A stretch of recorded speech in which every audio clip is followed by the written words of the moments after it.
In this video, I explain LG Smart TV won't turn on. Today, we are going to show you how to fix your LG TV if it's not turning on. We are going to show you several methods for fixing this problem. Method 1.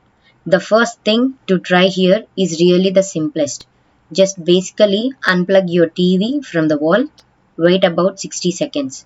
Now, don't be impatient. Here, wait for 60 seconds. Then, plug it back in. This will reset your TV. If that not clear your problem, then let's go on the next try. Method 2. Remove both batteries from the remote control. Press and hold the power button on the remote for 15 seconds. Then put the batteries back in the remote. Then try to turn on the TV. If that not clear the problem, then let's go on to the next try.